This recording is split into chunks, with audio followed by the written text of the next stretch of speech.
Hello everybody, I'm Silleaf. This will be part 2, the final part, the one-shot entitled Hidden Truths Are Often the Ones You Need to Know the Most. During heroics class, Aizawa couldn't help but keep throwing Midoriya glances while he performed the day's exercise with his classmates. The more he knew about the teen, the more questions seemed to pop up. Shota knew that the kid was a late bloomer, but how could he have developed a quirk that late? The latest the undergrad pro had ever heard of someone developing a quirk was 8 years old. But even that was a weak quirk, far weaker than Midoriya's. The kid was a powerhouse of strength and energy when it came to his power. He could disrupt the air with a flick of his finger, destroy a giant robot with just a punch, and could speed from one spot of the room to another with just a push off the ground. It actually reminded the pro of a certain smiling celebrity. The more Aizawa thought about it, the more came up. Why was he so close to All Might? Sure, their quirks are similar, but Aizawa was his homeroom teacher, and it wasn't the blonde's duty to train the greenette. Unless the rat had something to do with it. Aizawa glanced back at Midoriya, pushing that thought to the back of his mind.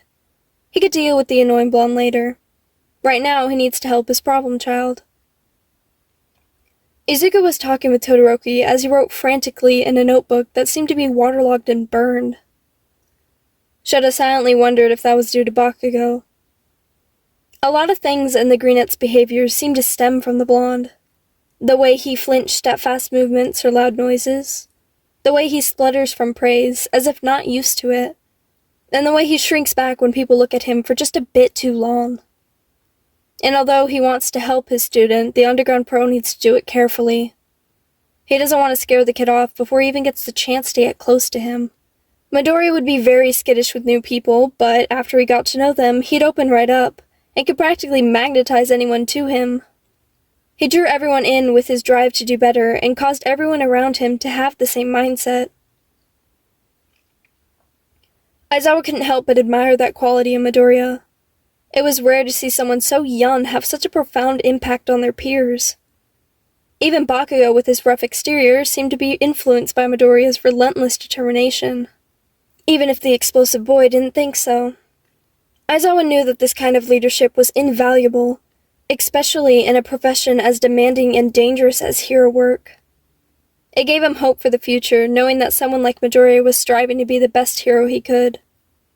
Speaking of Bakugou, Aizawa was going to have to talk to Midoriya about him, and the underground pro had a pretty good idea of how that conversation was going to go. Even if someone hurt Izuku, even if they did horrible things to him, he'd still want to protect them. Aizawa sighed, knowing that Midoriya's compassion was both his greatest strength and his biggest weakness. The boy had an unyielding sense of justice and empathy that often put him in difficult situations. Shota had seen it time and time again. No matter how much pain someone else caused him, Midoriya always found a way to see good in them and offer his hand in friendship or help. This trait would make him a remarkable hero, but it also meant that he would need to learn how to protect himself without compromising his values. When it came time for the students to head back to the locker rooms, Aizawa had picked Midoriya out of the crowd of chatting students and called out to him. "Midoriya," Aizawa said whilst walking towards the greenette. The teen in question turned around, surprised to hear his name. He saw Aizawa approaching him with a serious expression. "Yes, sensei?" Midoriya responded, stopping in his stride and looking over at his teacher. Aizawa was internally grateful that the kid was starting to not be so anxious around him. He stopped in front of the teen, looking him directly in the eyes. "We need to talk about Bakugou," he said, his tone leaving no room for argument. And just like in the classroom the prior day, Midoriya paled. Shota had led them to one of the private meeting rooms in one of the teachers' lounges after Midoriya had changed out his dirtied costume for his uniform. The room was quiet and isolated, a perfect place for a serious conversation such as talking about a prior bully. "Sit down," Aizawa instructed, gesturing to a chair. Midoriya complied, albeit the motion was very stiff and hesitant. Shota took a seat across from the greenette, his eyes never leaving Viridian one's. "Midoriya," he started. "I have recently found out some concerning things regarding you and Bakugou's past. I was planning to expel him." "Please don't," Midoriya cut in, shooting to his feet quickly as a fearful look spread like wildfire across his face. I know he was rude to me, and he did some questionable things, but I know he'll make a great hero, and I don't want to be the reason he can't do that. Aizawa put a hand up, effectively cutting the teen off.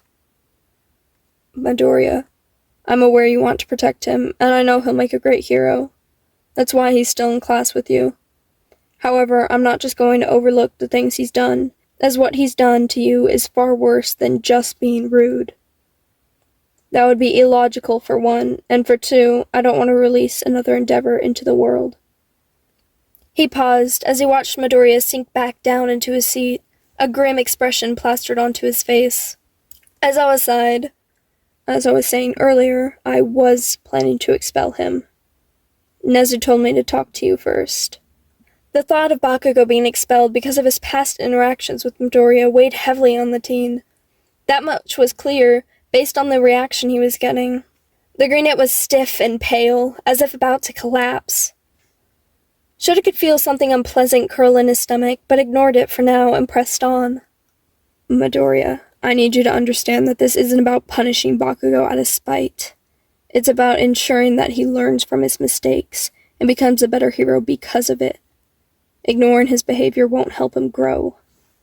Midoriya nodded slowly, the fear in his eyes giving way to a thoughtful yet perturbed expression. I understand, Sensei.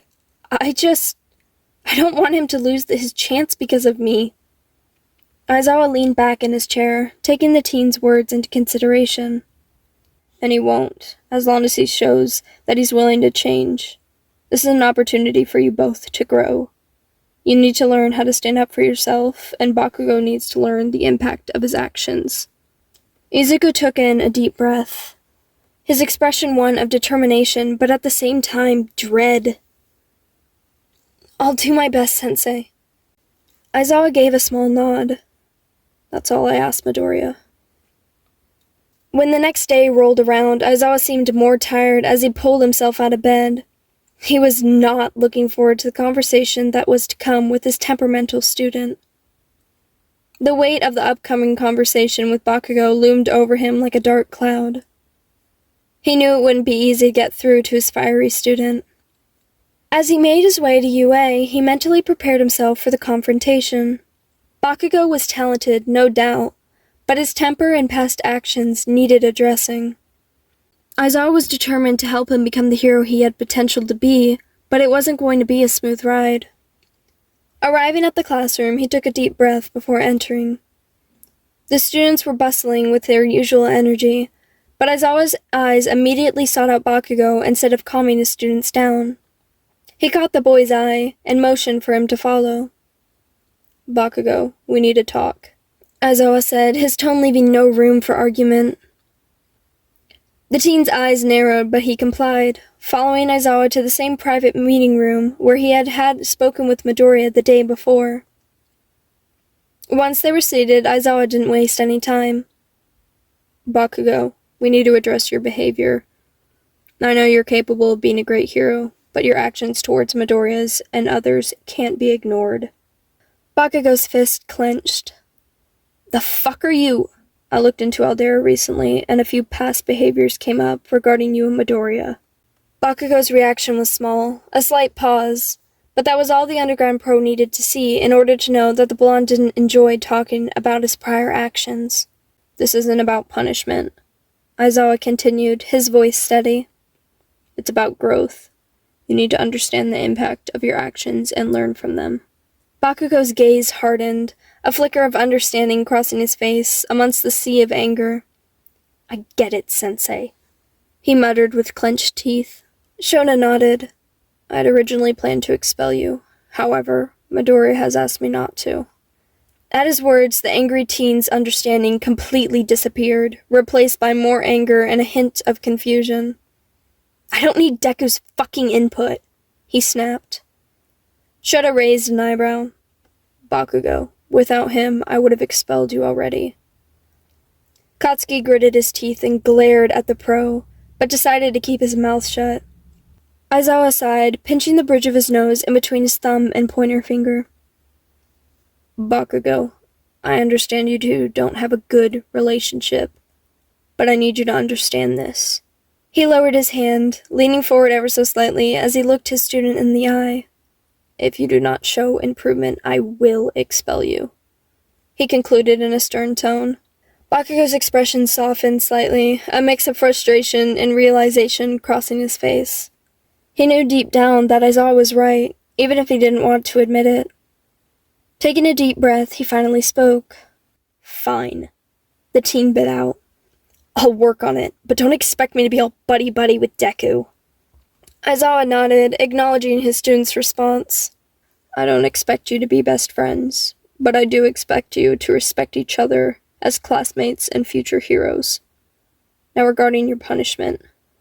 The tension in the room eased slightly as they continued their conversation. Aizawa had explained to the teen that he'd be put through anger management while at UA. Nezu would be talking to his parents, and he'd have to take mandatory classes on quirk discrimination and the effects it has on one's psyche. Bakugou seemed to take this information in stride, though his jaw was clenched tightly. The following months to come were relatively calm, and the underground pro could see the improvement in Bakugou. He seemed to stop snapping at everything, and especially stop snapping so much at Midoriya. He was of course still Bakugou and had his moments, but there was one key difference. Bakugou always seemed to know when to stop and back off from confrontations before he took things too far. Shota could thank Hound Dog, UA's counselor, for that. Hound Dog's sessions had clearly made a difference, helping the teen channel his anger more constructively. It wasn't an overnight change, but it was progress. Aizawa knew that if Bakugou kept this up, he'd not only be a formidable hero, but also a respected one. Midoriya too noticed the change in the explosive blonde. While there was still a competitive edge between them, it wasn't laced with the same hostility as before. They could work together more efficiently during training sessions, which was a relief to their classmates and students alike. Aizawa sighed as he watched his students train. He was sure he had Midoriya all figured out after all these months, but now?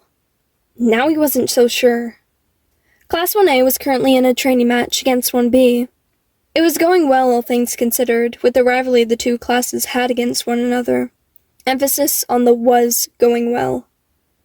It was completely wrecked when black tendrils had erupted from Midoriya and destroyed half of the training grounds. He had gotten them under control after Shinso used his quirk, but that didn't shake the feeling Shota had. Once again, the underground pro had one thought shoot through his mind, that the kid was a complete mystery. And it seemed Aizawa would have to do more diving to uncover the truth of the teen's quirk that the greenette was obviously keeping hidden. And Shota already had a good idea of where to start. Hopefully, this time, he wouldn't have to take down a whole school. Alright everybody, that concludes the one-shot entitled Hidden Truths Are Often the Ones You Need to Know the Most. I apologize for the late upload as I needed to take a break for mental health reasons and I was getting too caught up in school. But I have finally had some free time and finished the one-shot.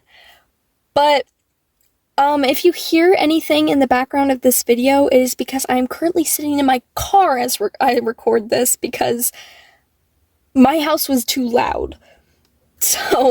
But I hope you guys enjoyed and thank you for listening.